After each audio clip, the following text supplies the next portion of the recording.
구약성경 사무엘상 7장 1절부터 마지막 절입니다. 오늘은 여기까지 도우셨습니다. 이런 제목으로 말씀 나누겠습니다. 잠깐 기도합니다. 하나님이 시간의 말씀을 묵상할 때 우리가 또 아버지의 마음을 알고 아버지의 뜻을 깨닫고 이 어려운 시대의 험악한 세상을 사는 동안 믿음을 지키며 주의 이름으로 은혜의 이름으로 승리하게 해 주옵소서. 의탁하며 예수님의 이름으로 기도하옵나이다. 아멘. 여러분 한 해 행복하셨습니까? 살림살이 좀 나아지셨습니까? 한 해 감사하십니까? 네, 여러분 무엇 때문에 감사하세요? 여러분의 감사 이유가 무엇인지 알고 싶습니다. 동의보감으로 유명한 허준 드라마로도 1999년에 나왔지 않습니까? 이면식 씨가 줄을 서시오 그러면 막 명이라고 사람들이 줄을 서는 재밌는 이야기가 있는데, 중국에도 춘추 전국시대에 편작이라고 하는 유명한 명의가 있었다 그래요. 이 사람이 얼마나 유명했는지 사람들이 이 사람을 만나기 위해서 줄을 섰다는 거예요. 죽은 사람도 살려낼 만큼 능력이 뛰어났다는 의원이었어요. 근데 신기한 건 이 집에 형제가 2명 있었는데, 위로 형이 2명 있었는데 셋 다 사실은 의원이라는 거예요. 근데 편작만 유명하고 나머지 2 형제는 그리 유명하지 않았어요. 그래서 임금이 어느 날 편작을 불러서 이렇게 얘기했어요. 아니, 당신 집에 의원이 당신까지 3명이 있는 걸로 아는데 왜 당신은 그렇게 유명한데 2 형제는 유명하지 않습니까? 당신 집에서 가장 실력 있는 의원은 누구요? 이렇게 물었습니다. 그때 편작이 이렇게 얘기했습니다. 우리 집에서 가장 실력이 뛰어난 의원은 저희 큰형님입니다. 임금이 예? 큰형님이요? 근데 당신이 더 유명하고 당신이 더 알아주지 않냐? 아, 그게 아닙니다, 임금님. 저희 큰형님은 딱 사람의 얼굴빛만 보면 그 사람이 무슨 병이 걸릴지를 알고 처방을 해줍니다. 근데 사람들은 미리 아프지도 않았는데 처방을 받았기 때문에 자기가 나았음에도 당연한 거라고 생각하고 그 사람을 우습게 여긴다는 거예요. 둘째 형님은 환자가 오면은 뭔가 미비하게 아픈 증상을 딱 보면 캐치해서 그것을 처방해줘서 치료를 받는다는 거예요. 그러니까 그 사람은 좀 아팠는데 약 먹고 나오니까 에이 원래 나을 거였나 봐. 그리고 또 우습게 여긴다는 거예요. 근데 자기는 셋째인데 그 사람이 완전히 통통 골아 터져가지고 여기저기 터지고 깨진 다음에 오니까 그때야 자기는 그 병을 알고 그걸 치료해 주기 때문에 그 사람이 큰 병을 치료받으니까 저한테 감사하는 거지, 실제로 우리 집에서 가장 치료를 잘하는 의사는 저희 큰형님입니다. 이렇게 얘기를 했다는 거예요. 여러분 이 이야기를 가만히 우리 신앙에 빗대어서 여러분 생각해 보십시오. 여러분은 무엇에 감사합니까? 무엇을 은혜라고 생각합니까? 어떤 사람은 그래요. 나 은혜 받고 싶어요. 무슨 말이지? 은혜 받고 싶어요가 뭐예요? 막 질병에서 낫고 뭐 기적이 일어나고 뭔가를 체험하고 감사합니다. 하나님 나를 이렇게 사랑하시다니. 여러분 근데 진짜 은혜의 백성은 그게 아니에요. 이미 우리가 은혜를 받았다는 걸 아는 게 중요한 거예요. 여러분 다 터지고 깨지고 불순종하다가 얻어 터지고 나서 그리고 나서 고쳐서 은혜 받은 거예요. 그게 진짜 은혜입니까? 정말 제대로 된 능력 있는 은혜는 내가 병들기 전에, 내가 아프기 전에 이미 나를 사랑하신 은혜를 기억하고 그 은혜 앞에서 내가 든든히 붙들려 서 있는 그런 거 아닐까요? 여러분 신앙을 한번 생각해 보시라는 거예요. 근데 우리는 너무 당연한 것처럼 이미 허락된 은혜들을 우습게 여겨요. 그냥 뭔가 막 큰 일이 일어나야 그때 하나님을 내가 만난 것 같고 그때 하나님이 있는 것처럼 얘기를 한단 말이에요. 아까도 찬양을 불렀잖아요. 나의 평생에 가장 복된 일은 뭐라고요? 예수님을 만난 것이라. 믿으셔야 돼요. 예수 믿어서 복 받고 싶다. 그건 여러분 신앙이 틀린 거예요. 그건 잘못된 전제란 말이에요. 우리는 내가 예수님을 믿는 게 복 받은 거라는 거예요. 예수님을 믿었기 때문에 나는 복을 받은 거예요. 여러분 거기서 우리가 시작하지 않으면 우리 신앙은 병드는 거예요. 그래서 감사가 사라지고, 그래서 어려운 일 당하면 불평하고 뭔가 해결이 안 되면 하나님도 막 믿기 싫고 하나님 뭐 능력도 없네 막 이러면서 신앙에 대해서 그렇게 힘겨워하는 거예요. 그러니까 신앙의 본질을 우리가 외면하며 살기 때문에 그런 거란 말이에요. 오늘 본문 우리가 읽은 이야기가 뭡니까? 1장부터 6장에, 특별히 4장부터 6장에 이스라엘 백성이 비극적인 우상 숭배로 인해서 막 패배하고 막 적들한테 무너지는 이런 슬픈 이야기, 죽음을 경험하는 이야기가 있었는데, 오늘 본문에서는 미스바 대성회라는 곳에 미스바에 이스라엘 백성이 모여서 하나님이 주시는 놀라운 승리를 경험하고 에베네셀, 하나님이 우리를 여기까지 도우셨다 그러면서 하나님 에벤에셀 감사합니다 하면서, 에벤에셀이 도움의 돌인데 여기까지 도우셨다라는 뜻이거든요. 그러니까 돌을 세우고 나서 하나님 감사해요 이러면서 하나님께 감사 예배를 드리고 있단 말이에요. 그래서 여러분이 이런 생각을 하는 거예요. 아, 나도 저런 에벤에셀의 승리를 경험하고 싶어. 나도 기도해서 응답받고 싶어. 나도 하나님 앞에 은혜 받아서 좀 승리를 경험하는 그런 인생을 살고 싶어. 이런 생각으로 여러분이 이 본문을 읽을 수가 있다는 거예요. 그러나 여러분에게 진실을 말씀드리자면 여러분은 이미 에벤에셀의 승리를 맛보고 사는 사람들이에요. 여러분은 이미 에벤에셀의 은혜 가운데 살고 있는 사람들이란 거예요. 이 본문이 그것을 충분하게 우리에게 드러내고 있다는 걸 여러분이 기억하세요. 오늘 본문을 읽으면서 그보다 먼저 그래서 여러분에게 알려주고 싶은 게 있어요. 여러분, 성경이 일어난 사건 당시의 세계가 있어요. 그리고 우리의 세계가 있어요. 오늘이라고 하는 그 사이에 저자가 쓴 성경 본문의 세계가 있어요. 성경 당시의 역사적인 사건은 우리가 다 알 수 없어요. 왜냐하면 저자가 이 사건 중에 일부만을 취해서 본문이라고 하는 성경 본문의 세계 속에다가 우리를 끌어들이는 거예요. 그리고 나서 우리가 그 성경 본문의 세계를 읽고 나서 오늘 우리가 사는 세계에 이 성경 본문을 적용하는 거예요. 그러니까 여러분이 무슨 얘기를 하냐, 오늘 본문을 읽으면서 나도 기도해서 응답받고 싶어, 나도 금식하면 하나님이 승리를 주실 거야, 나도 기도하면 하나님이 에벤에셀의 은혜를 주실 거야. 그건 여러분이 오늘 있는 세계를, 성경을 여기다가 끌어와서 오늘 있는 나의 세계 속에 성경을 집어넣어 버리는 거예요. 그거는 성경을 제대로 읽는 게 아니에요. 성경을 똑바로 읽으려면 성경 본문의 세계가 어떤 이야기를 하고 있는지, 성경 본문이 무슨 말을 하고 있는지를 먼저 듣는 거예요. 그리고 나서 그거를 묵상한 다음에 나의 세계 속으로 이 말씀을 적용하는 것이 필요하단 말이에요. 여러분, 이거를 오늘 우리가 하지 않으면 우리는 오늘 이 본문을 읽으면서 아까도 얘기했지만 나도 이스라엘 사람처럼 기도하고 금식하면 하나님이 축복해 주시겠지, 승리를 주시겠지, 여러분이 금식 안 하고 기도 안 하고 회개 안 해서 복을 못 받는 거예요. 이런 식으로 설교가 나간다는 거예요. 오늘 본문은 그런 얘기를 하는 게 아니에요. 분명히 오늘 본문에서 하나님은 기도한 사람에게 응답해 주셨고 금식한 사람들에게 승리를 주셨고 이스라엘은 뜨겁게 부르짖은 거 맞아요. 이거는 정확하게 성경 본문의 현실이에요. 하지만 이 본문을 우리에게 어떤 고정된 신학적인 보편적인 주장으로 읽으라고 오늘 본문이 쓰여 있는 게 아니에요.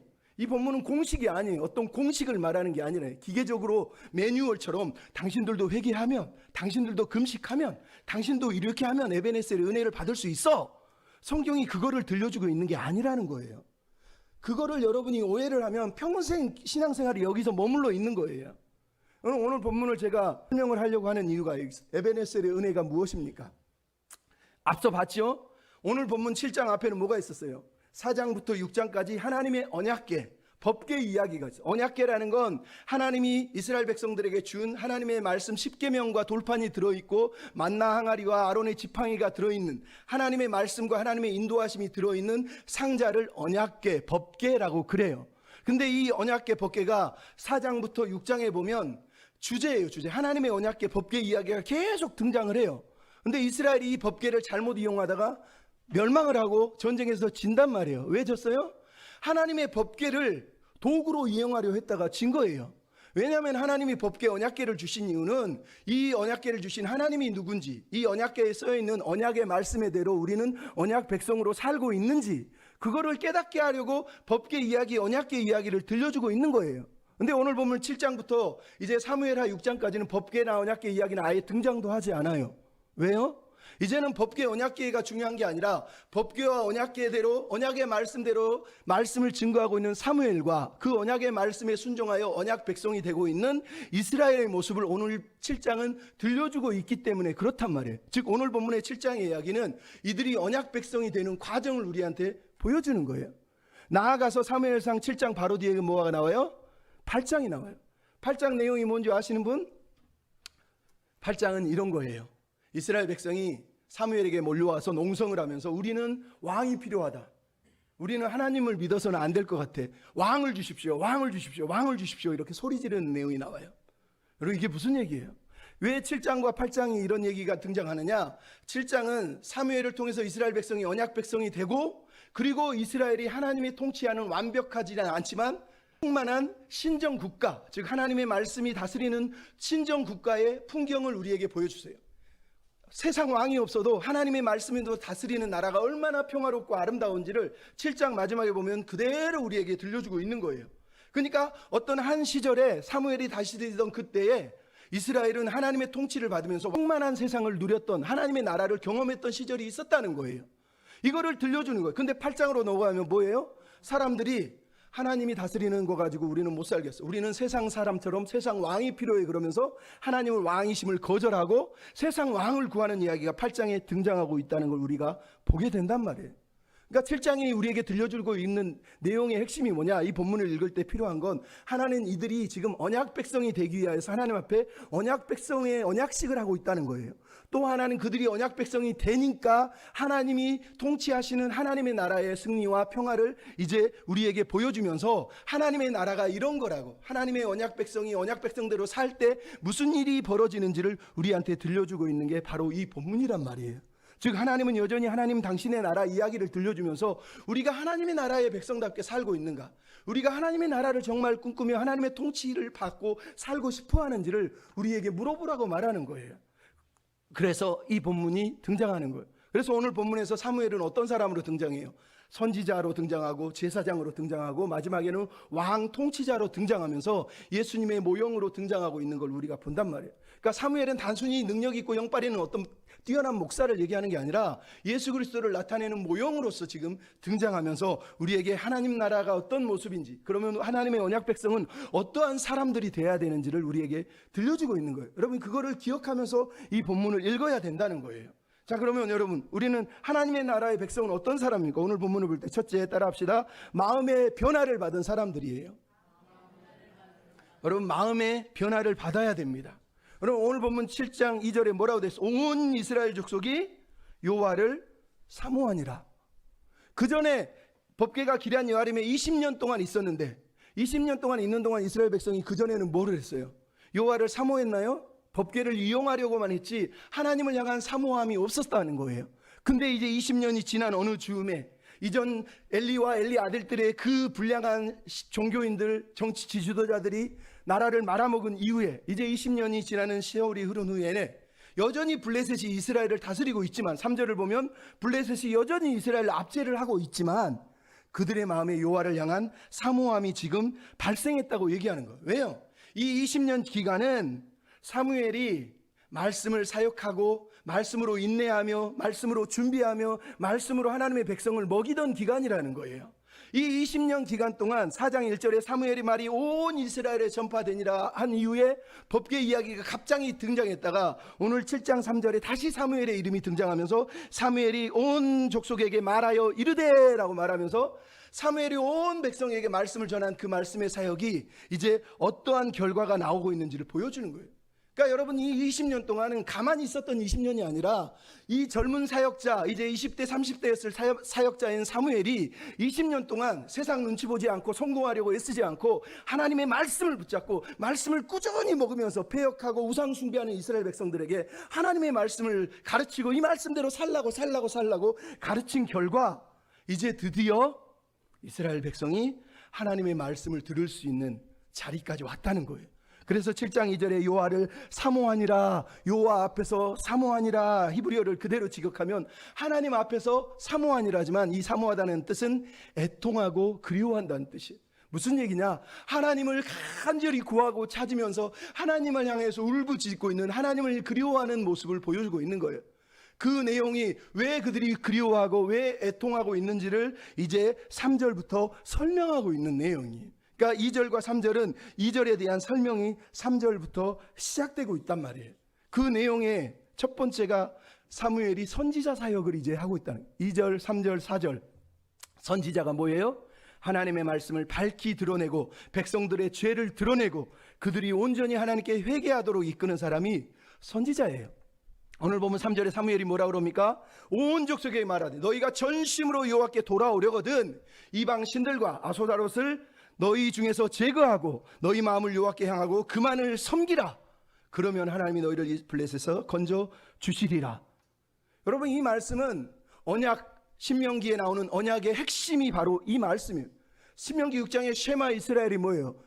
들으라 이스라엘, 하나님은 오직 한 분이신 하나님이 너는 마음을 다하고 뜻을 다하고 힘을 다하고요 온 마음을 다해 주 여호와 하나님을 사랑하고 15절에 가면 너희는 다른 신들을 버리라고 얘기해요. 왜냐하면 여호와는 질투하는 하나님이시기 때문이다. 이렇게 말씀하세요. 즉 언약의 핵심은 하나님을 온전히 사랑하는, 그러려면 우상을 던져버리는 거예요. 신명기 30장 2절 3절도 내 자손아 너희가 여호와께 돌아오려거든 마음을 다하고 뜻을 다하여 여호와의 말씀을 청중하고 여호와께 돌이키면 하나님도 너희에게 돌이키시리라, 이렇게 말씀하세요. 나아가서 여호수아 24장 14절 15절도 뭐라고 그래요?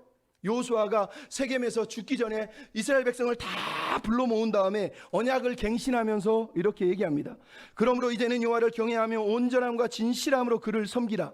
너희 조상들이 섬기던 신들을 다 치워버리고 여호와만 섬기라. 그랬더니 이스라엘 백성이 우리는 여호와만 섬기고 여호와만 청종하겠나이다 이러면서 무려 3번이나 약속을 하는 장면이 나온단 말이에요. 그러니까 오늘 본문 사무엘이 지금 말하고 있는 이야기는 여러분 회개해야 복 받습니다, 여러분 회개해야 잘 됩니다, 이걸 들려주고 있는 게 아니에요. 언약의 핵심 이야기. 그동안 이스라엘 백성들이 법궤를 가지고 장난하면서 언약 백성이 뭔지를 모르던 사람들이 이제 언약의 핵심, 즉 하나님을 온전히 사랑하고 온전히 하나님을 섬기고 그러기 위해서는 우상을 던져버려야 된다라고 하는, 우상을 치워버려야 된다고 하는 그 사무엘의 언약의 핵심 말씀 사역을 지금 그들이 귀로 듣고 있는 거예요. 귀로 듣고 있는 거예요. 그 말씀을 지금 사무엘이 하고 있단 말이에요. 그래서 사무엘이 뭐라 그럽니까? 여호와께 돌아오라는 거예요. 아직 그들이 하나님께 온전히 돌아오지 않았다는 거예요. 어떻게 돌아오라고요? 전심으로 돌아오, 온 마음을 다해서 돌아오는 거예요.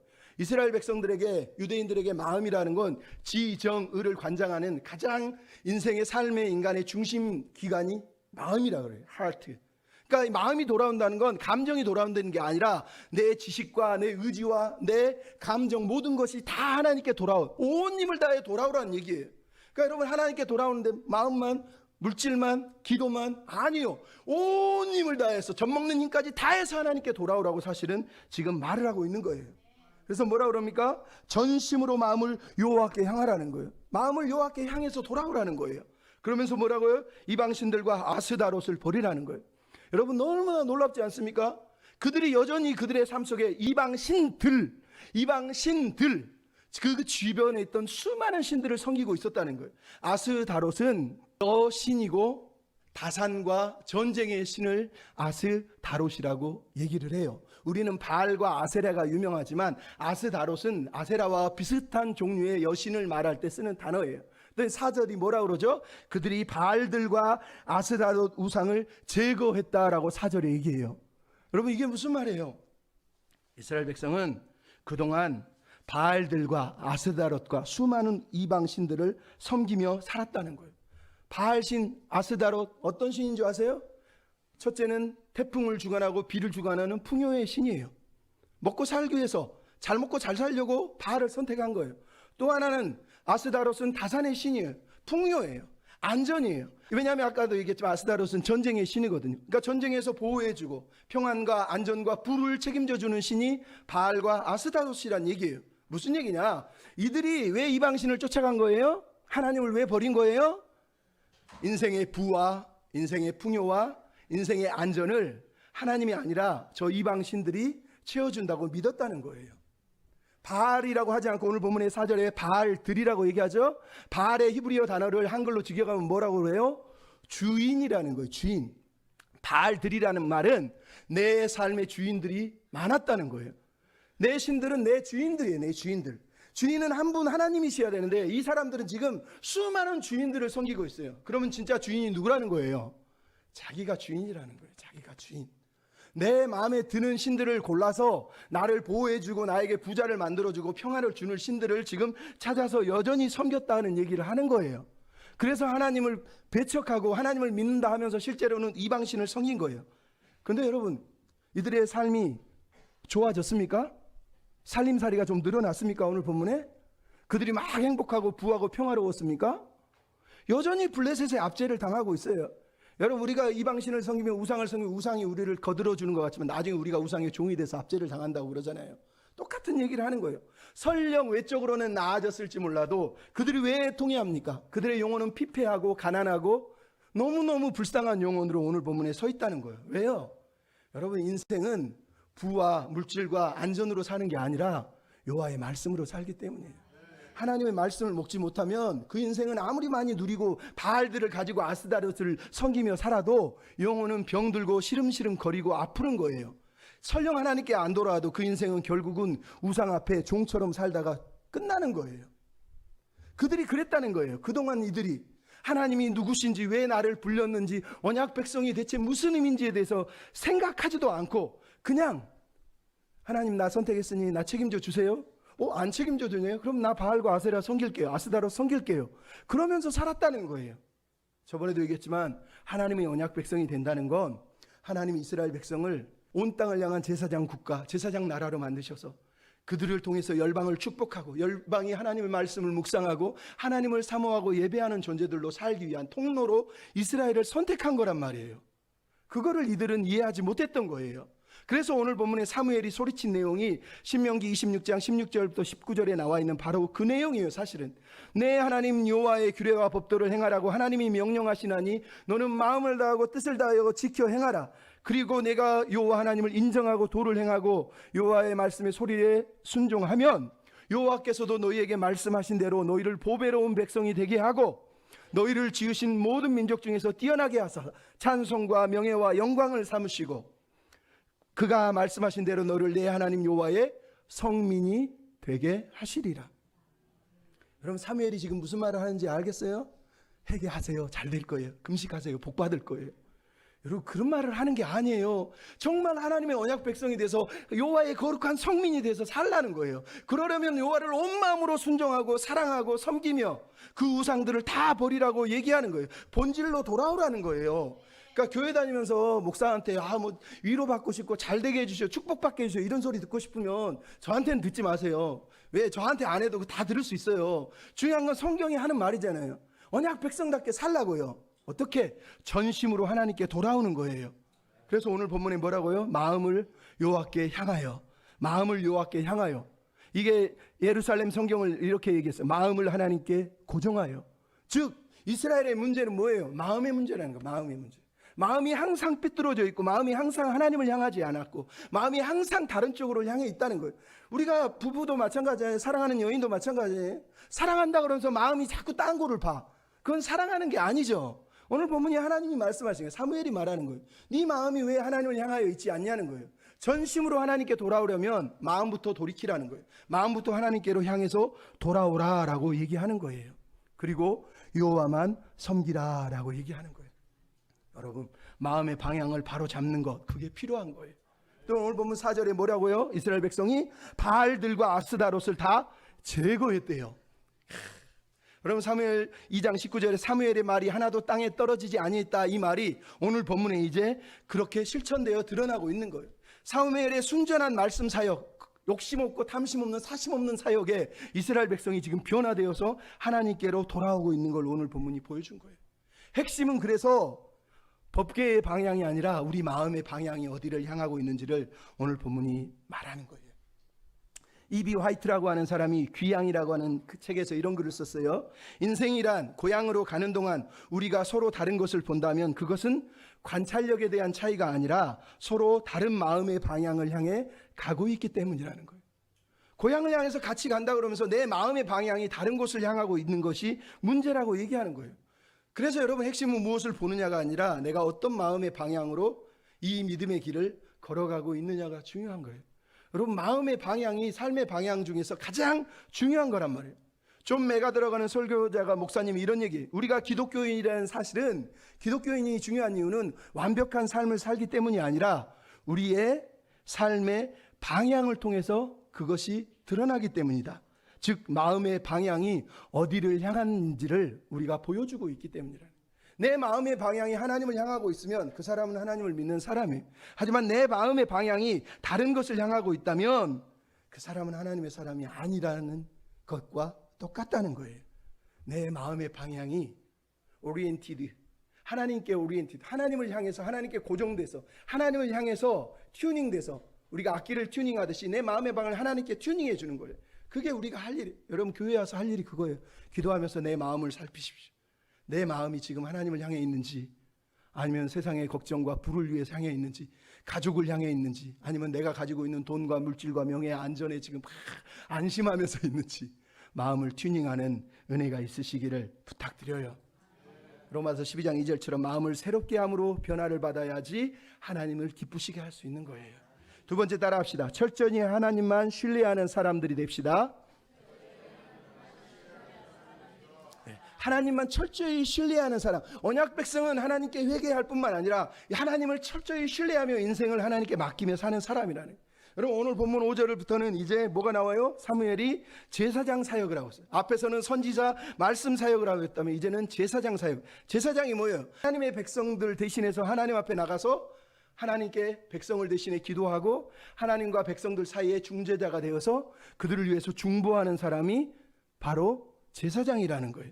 오늘 본문에 사무엘이 하고 있는 얘기가 바로 이 제사장 사역. 5절에 사무엘이 이스라엘 백성을 미스바로 다 모이라고 얘기를 합니다. 그러면서 자기가 기도해 주겠다라고 말하고 있는 거예요. 근데 여러분 이거는 4절과 5절이 단절된 이야기가 아니라 계속 이어지고 있는 이야기예요. 계속 이어지고 있는 이야기에 뭐예요? 하나는 사무엘이 계속 사역을 하고 백성들은 지금 계속해서 우상신을 버리면서 회개하는 가정을 보여주고 있어요. 그래서 3절부터 쭉 뒤로 이어가면 무슨 내용이 나요? 이제 언약을 갱신하면서 결단하면서 하나님 앞에 언약의 예배를 제사를 드리는 이야기가 앞으로 이어지고 있는 걸 우리가 본단 말이에요. 여기서 지금 사무엘이 하는 게 회개한 이스라엘 백성들에게 진정한 회개를 위해서 미스바로 모이라고 얘기를 했다는 거예요. 그러면서 기도해 주겠다라고 얘기를 하고 있는 거예요. 그랬더니 이스라엘 백성이 뭐라고 했어요? 6절에 하나님 앞에서 물을 붓고 금식하고 회개했다는 거예요. 여러분 물을 붓는다는 건 하나는 물은 생명이잖아요. 그 당시에는 물이라는 건 농사에서도 가장 중요한 거예요. 근데 그 물을 부어드렸다는 게 무슨 뜻이에요? 내 생명을 하나님께 드린다는 뜻이에요. 또 하나는 물을 붓는다는 게 무슨 뜻일까요? 하나님께 마음을 다 쏟아 내놓는 것을 말하는 거예요. 사무엘상 1장 15절에 한나가 기도하니까 엘리가 너 술 먹었냐 왜 그러냐 그랬더니 한나가 기도하면서 뭐라고 그러죠? 그 사람한테 나는 슬픈 여자입니다. 내가 내 마음을 하나님께 통한 것뿐입니다. 이 통하다는 히브리어 단어가 사실은 오늘 본문에 써있는 붓다라는 사파크, 즉 하나님께 물을 쏟아 부었다는 뜻이에요. 그러니까 한나가 하나님 앞에 하나님 나라를 위해서 마음을 쏟아 부은 것처럼 오늘 본문에 이스라엘 백성들이 물을 쏟아 붓는 행위는 하나님께 내 마음을 전부를 내 생명 전부를 쏟아 붓습니다라고 하는 결단, 각오를 드러내는 모습이 오늘 본문에 나와 있는 바로 그 모습이라는 거예요. 그러면서 금식하며 우리가 여호와께 범죄했습니다 하면서 공동체적인 회개를 하고 있어요. 앞에도 얘기했죠. 여호수아 24장에 보면 이스라엘 백성이 무려 3번이나 여호수아가 그럽니다. 너희는 이방신들과 하나님 중에 여호와 중에 하나만 택하라. 우리는 여호와를 택하고 섬기겠다. 그랬더니 모든 이스라엘 백성 우리는 여호와를 선택합니다. 우리는 여호와를 섬기겠어. 우리는 여호와를 섬기겠어. 3번이나 얘기했는데 그들이 섬겼어요?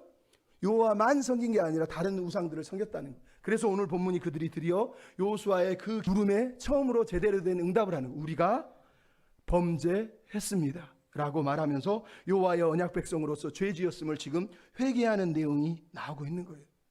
여러분 생명의 말씀은 언제나 그래서 삶의 변화를 일으키게 돼 있는 거예요. 하나님 말씀은 우리의 혼과 영과 관절과 골수를 찔러서 쪼개고 우리 마음의 생각과 뜻을 깊이까지 다 관찰하시고 아신다고 하지 않습니까? 하나님의 순전한 말씀은 그런 거예요. 생명 있는 말씀은 내 심령 폐부를 관찰하실 수 있는 거, 찔러 쪼개는 거예요. 근데 여러분 하나님 말씀이 제대로 전달되지 않고 듣지 않으면 이러한 생명의 회개는 절대로 일어나지 않아요. 근데 오늘 본문에 이 사무엘의 20여 년 동안의 긴 말씀 사역이 드디어 열매를 맺은 거예요.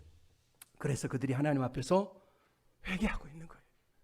여러분 근데 오늘 본문이 놀라운 이야기가 뭐예요? 7절이에요. 7절. 이스라엘 백성이 회개를 하고 이스라엘 백성이 언약식을 맺고 있는데 무슨 일이 벌어졌어요? 블레셋 사람들이 미스바에 이스라엘이 모였다는 소식을 듣고 아 저놈들이 독립운동을 벌이나 보다 그러면서 전쟁을 벌였다는 거예요. 여러분 이스라엘은 그동안 블레셋의 압제 일제강점기처럼 블레셋 강점기에 잡혀서 살았던 민족이에요. 그러니까 사람들이 모이기만 하면 옛날에도 그랬잖아요. 우리 독재 군부 시절에도 그랬잖아요. 사람들이 모이면 데모한다고 잡아가고 이런 것처럼 모이면은 데모 일으키는 줄 알고 지금 블레셋이 전쟁을 일으켜서 이들을 쳐들어왔다는 거예요. 여러분 이 말씀을 심각하게 들어야 돼요. 하나님을 믿잖아요. 언약 백성으로 살기로 결심하고 회개하고 금식했잖아요. 그러면 전쟁 안 일어나야 되는 거 아니에요? 나 하나님 온 마음을 다해 섬기겠습니다 라고 고백했는데 그러면 하나님이 도와주셔서 그런 일은 안 벌어져야 되는 거 아니에요? 근데 오늘 본문이 뭐라고요? 이스라엘 백성들이 예배드리고 회개하는 동안에 금식하고 힘도 없는데 블레셋 사람들이 쳐들어와서 전쟁을 일으켰다는 거예요. 왜 이야기가 등장해요? 드디어 블레셋이 이스라엘의 신앙을 테스트하는 도구로 제대로 사용되고 있는 거예요. 하나님은 항상 블레셋을 사용해서 이스라엘의 신앙이 진짜인지를 테스트하셨다는 거예요. 오늘 본문도 마찬가지예요. 그들이 정말로 하나님의 언약 백성이 됐다면 이제 마지막으로 할 일은 하나님을 진짜 신뢰해야 돼요. 하나님을 진짜 꽉 붙들고 의지하고 살아야 된다는 거예요. 그거를 그들이 할 거냐는 거예요. 4장 5장 6절에는 하나님을 의지한다고 그랬지만 하나님을 의지하지 않았거든요. 그들은 기도도 하지 않고 회개도 하지 않고 법궤만 들고 나갔다가 졌단 말이에요. 근데 오늘 보면 이제 7장 8절 9절은 뭐가 나와요? 더 이상 백성들이 자기 방식을 의지하지 않아요. 오히려 사무엘에게 찾아와서 사무엘이 우리를 위해서 기도해 주십시오. 우리를 위해서 구원을 위해서 기도해 주십시오. 이러면서 기도하고 회개하고 있는 내용이 오늘 본문에 등장한단 말이에요. 그럼 이 기도의 요청의 의미가 뭐예요? 아까도 말했죠. 백성들이 전적으로 하나님을 신뢰하겠다라고 하는 신뢰의 표시이고 언약 백성의 대표자인 사무엘에게 하나님과 백성 사이의 중재자인 사무엘에게 그 중재자 역할, 언약의 중재자 역할을 신실하게 감당해 주십시오라고 기도하면서 요청을 하고 있는 거예요. 그러니까 이 본문을 읽으면서 사무엘처럼 뭐 영빨 있고 기도 잘하는 사람 우리도 그 사람한테 기도 부탁하면 해결되겠네 이런 걸 가르쳐 주는 게 아니란 말이에요. 이 본문은 사무엘의 언약의 중재자고 대표자라는 걸 기억하고 사무엘에게 찾아와서 우리는 하나님만 신뢰할 테니 당신도 우리를 위해서 중재자로 중보자로 기도 좀 해주십시오 라고 말하면서 사무엘의 제사장 사사의 역할을 인정하고 있는 거예요. 그랬더니 사무엘이 뭐 하고 있습니까? 9절에 온전한 번제 어린 양을 잡아서 온전한 번제를 드렸다는 거예요. 그동안에 드린 번제들은 그냥 번제라고 써있지만 오늘 본문은 온전한 번제예요. 남김없이 드린 번제예요. 하나도 빠짐없이 하나님께 올려드린 번제였다고 오늘 본문이 말하는 거예요.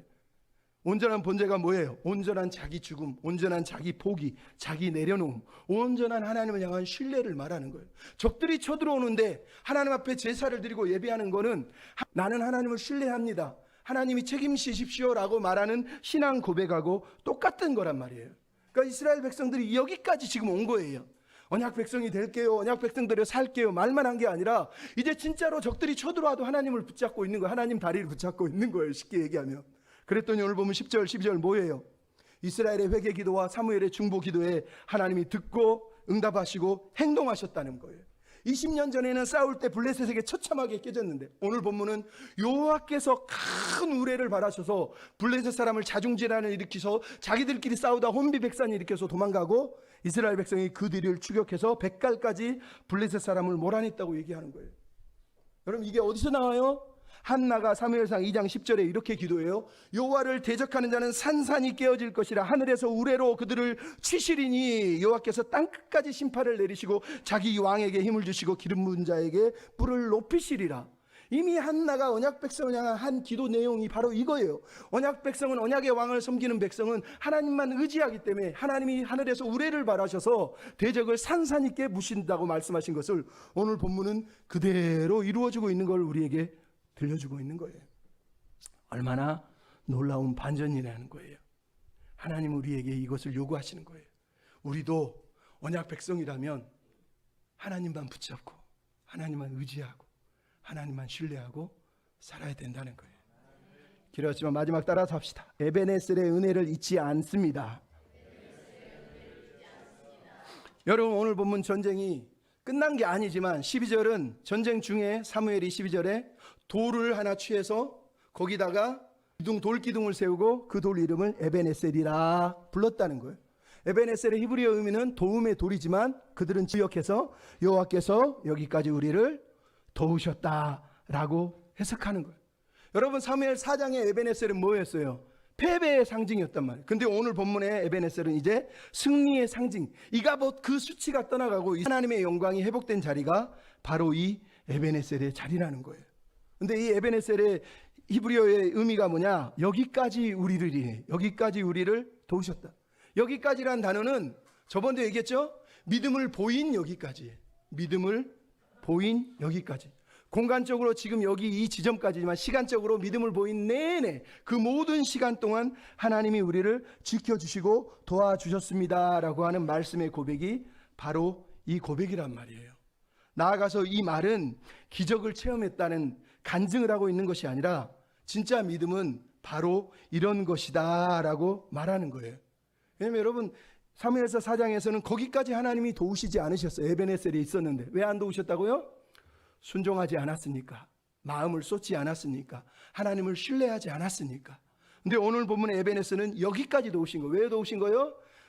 회개했으니까, 순종했으니까, 온전히 하나님을 신뢰했으니까, 마음을 온전히 하나님께 다 드렸으니까 하나님이 도우신 거란 말이에요. 그래서 여기에서 중요한 단어가 뭐예요? 여기까지 우리를이에요. 여기까지 우리를. 무슨 얘기예요? 여기까지 이 믿음을 지켰던 믿음의 백성들처럼 우리도 여기까지 이 믿음을 지키면 하나님이 여기까지 우리를 도우신다는 거예요. 그러니까 여러분이 자녀들에게, 우리의 자녀들에게 믿음을 보여주는 방식도 바로 여기에요. 우리가 우리의 믿음을, 우리 선조들이 지켰던 그 믿음의 자리까지 우리도 믿음을 지켜내면 여기까지 하나님은 우리를 도우시고 우리도 에베네셀의 고백을 하나님께 드리며 살 수 있다는 거예요. 여러분 그런 삶을 우리가 살아야 되지 않겠어요? 근데 문제는 우리가 뭐예요? 교만하고 고집스럽다는 거예요. 우리는 자꾸 하나님을 주인으로 섬기려 하지 않아요. 그래서 하나님이 뭘 하셨어요? 우리 대신 아들을 십자가에 올려주신 거예요. 죽기까지, 여기까지, 거기까지 우리를 도와주시고 또 돕고 계신 분이에요. 하나님은 예수님을 보내셔서 우리 대신 이 땅에 오셔서 사무엘처럼 말씀을 전하시고 하나님의 백성들을 하나님의 말씀의 나라로 세우시려고 애쓰고 힘쓰시다가 전심을 다해서 본인이 순종하셨고 나중에는 십자가에 저 높이 올리셔서 우리의 에베네셀이 되신 거예요. 나아가서 성경은 뭐라 그럽니까? 예수님이 하나님 보좌 우편에서 우리를 위하여 간구하시니라.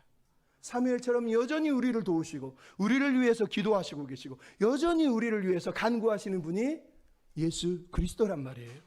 그러니까 여러분 오늘 본문의 에베네셀은 결국은 누구를 나타내는 거예요? 예수 그리스도를 나타내는 거예요. 그래서 처음에 했던 말이 중요한 거예요. 여러분 은혜를 못 받으셨습니까? 여러분 에베네셀의 은혜가 없습니까? 아니요. 우리는 이미 에베네셀의 은혜를 경험하고 있고 맛보고 있고 누리고 사는 사람이에요. 나는 이미 복받은 사람이에요. 감사하며 살았으면 좋겠습니다. 아멘. 우리 찬양 부르고 기도하고 마치겠습니다. 하나님 우리의 에베네셀이 되어주셔서 우리를 여기까지 도와주셔서 감사합니다. 아들을 십자가에 죽기까지 허락하셔서 우리를 사랑해 주셔서 감사합니다. 나의 도움이 되시는 주님 나도 늘 신뢰하며 주만 섬기며 살겠습니다. 이런 모든 고백 같이 드리기를 원합니다. 나의 평생에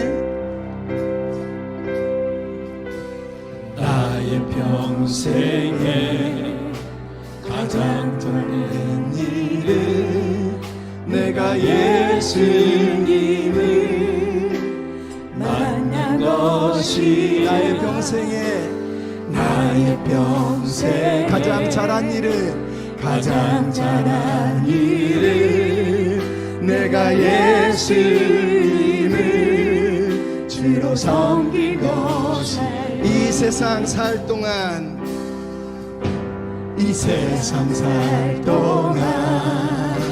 내가 걷는 길이 때론 험하여서 넘어질 때도 주의 강한 소리 나를 붙드시니 나는 예수님만 주여 섬기며 나는 주를 섬기는 것에 후회가 없습니다. 나는 주를 섬기는 것에 후회가 없습니다. 내가 걸어온 우리의 모든 시간이 다 주의 도우심이고 주의 은혜에 의하여 내가 걸어갈 길도 하나님의 도우심 안에 하나님의 손 안에 있음을 믿습니다. 에베네셀이 하나님 사랑하고 의지하며 섬기며 살게 해주시옵소서. 예수 이름을 부르며 나아갑니다. 함께해 주옵소서. 나는 주를 섬기는 것에 후회가 없습니다. 나는 주를 섬기는 것에 후회가 없습니다. 내가 걸어 모든 시간 다 주의 은혜니 내가 걸어갈 모든 날도 주만 섬기며 살리 오직 예수 이름 부르며 살아가리라.